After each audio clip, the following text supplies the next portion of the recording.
When did you get interested in him? I got interested in him when I was with Senator Moynihan, because Moynihan was writing a book on secrecy, and it later published by Yale University. And it was very odd to see this Duncan Lee listed, because the way that it was coming out in Haynes and Clare, and with Ellen Weinstein, and with Christopher Andrew at Cambridge, and Nigel West. He's a Regis Professor of Modern History at Cambridge. He's written 2 histories on the KGB, and he says your father was the most important spy the Russians had in the KGB.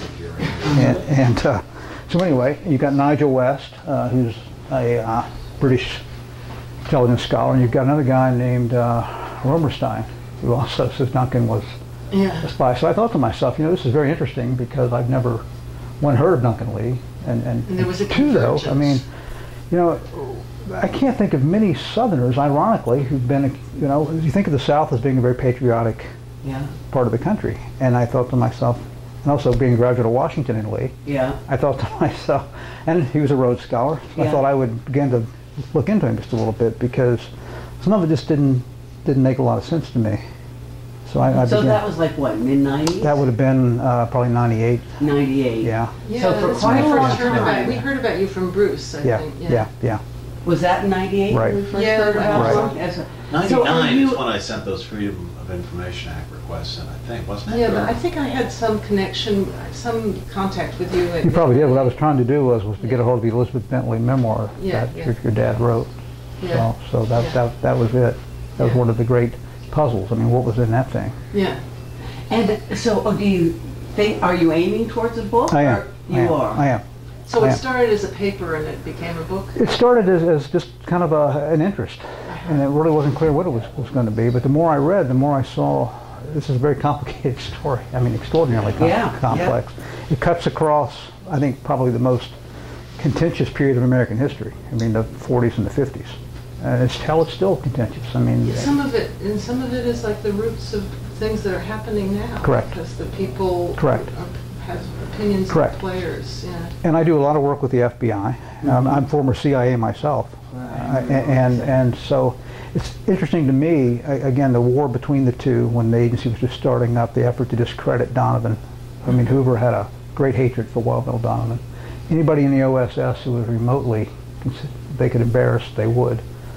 The FBI has always been famous for guilt by association, so I know you and you know her and she's bad, therefore I'm bad. That type of chaining.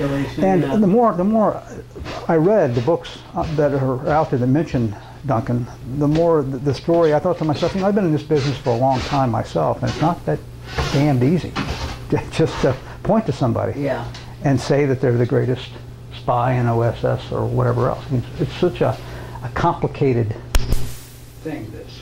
And I didn't like the black and whiteness of it all, because this stuff is not black and white at all.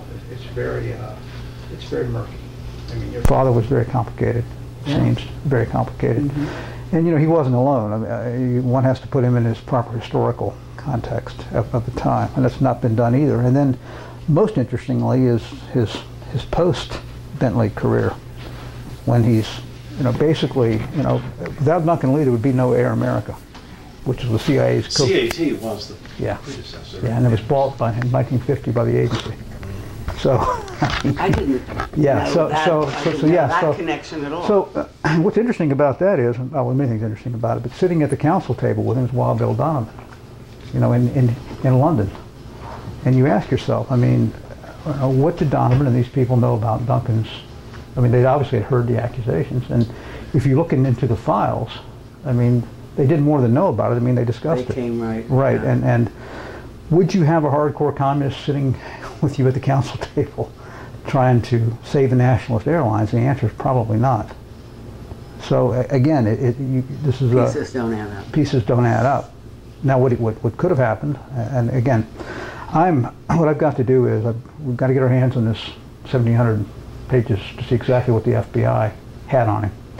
I mean, he was wiretapped, I'm confident. I mean, I'm sure his house was bugged, and I'm sure this and that. Oh, this is when we were on. Maybe we're on something. Well,